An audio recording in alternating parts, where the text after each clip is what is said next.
All right. Shifting our focus here, ladies and gentlemen, in New, how about you pick up that Tribune story?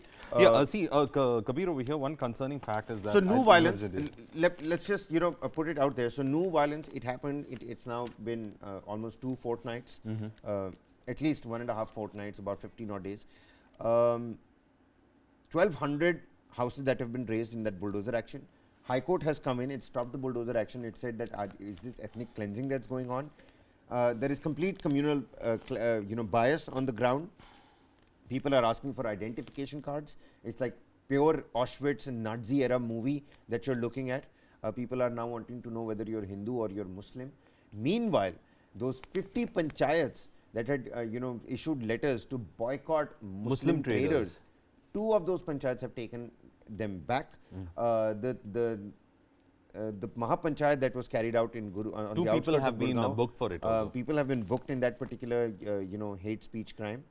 But more importantly, this Pakistan social media angle. What's all of that about, Varghese?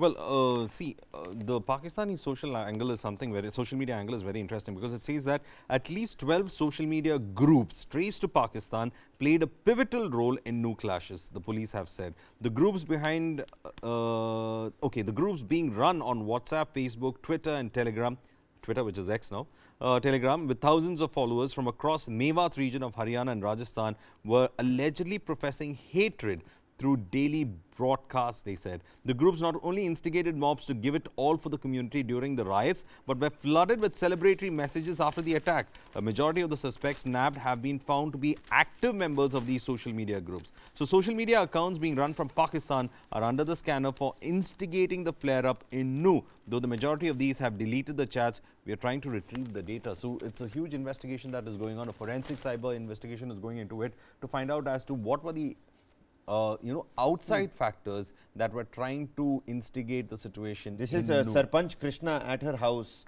Sarpanch Krishna, Sarpanch of Haryana village. Right before entering Haryana's Saharanavas village, one is greeted with a small structure housing a mazar, which is a shrine, juxtaposed with pictures of Hindu gods nestled between a few trees on the main road. This is a symbol of harmony and coexistence in our village, said Vikas, a resident of the village. The village, though, is now in news for a diktat issued by the Panchayat recently, asking locals to boycott Muslims. Now, Saharanvas is among villages in Rewari where the boycott call was recently issued, exhorting locals to not conduct business with and rent out houses to Muslims. On Wednesday, the Sarpanch issued a letter withdrawing her earlier statement, and it's a female Sarpanch, Sarpanch Krishna, who's withdrawn that particular letter. What a beautiful imagery that they've tried to create right here. In fact, see, right before you enter Haryana's Saharanvas village, one is greeted with a small structure housing a mazar, which is a shrine, juxtaposed with pictures of Hindu gods nestled between a few trees on the main road. Well, I think that is the kind of communal harmony we should be looking at. We were talking about some of the statistics, right? 1,208 structures raised mostly of one community. Now, this is what the Hindustan Times, the lead says. One district, 11 towns and hamlets, 5 days, 1,200 buildings and other structures, overwhelmingly Muslim-owned, 37 sites, 72.1 acres. This is the actual statistics of that demolition that we are talking about. That's the demolition track record of the Haryana government in New district following communal violence in region in which 6 people were killed and 88 were injured. The numbers separately confirmed by 2 people with direct knowledge of the matter, with a random sampling cross-checked by the reporters of this newspaper. In every location we visited, the property was found to be owned by Muslims, would likely have been higher if not for the Punjab and Haryana High Court's intervention on August 7th. The court asked the state if it was indulging in ethnic cleansing, given the one-sidedness of the demolitions before staying them. According to official data, demolished properties were spread across the cities and villages of Noor, Nalar, Punhana, Tarur, Nangal, Mubarakpur, Shahpur, Agon, Addar Chowk, Nalar Road, Tiranga Chowk and Nagina. It was among the largest demolitions in the region has ever seen. So, I mean, that's really bad statistics that we are looking at. And here, Not just bad, it's also dangerous at the same time. Dangerous statistics that we are actually looking at.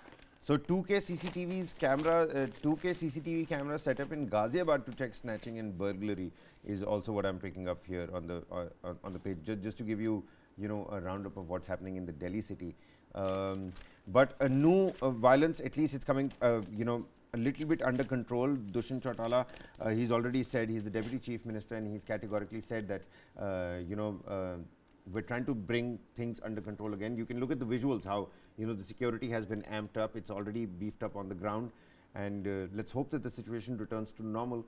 I was speaking to A.K. Jain, who's the former DGP of Uttar Pradesh, and he was of the opinion that, writers should be brought to book instantly. You shouldn't really let go. Well, wow, Varghese, this is something that I've just picked up.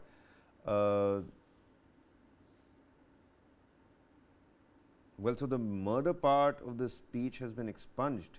Rahul Gandhi's murder part of the speech was expunged from the statements of the statements records, of in the records of Lok Sabha.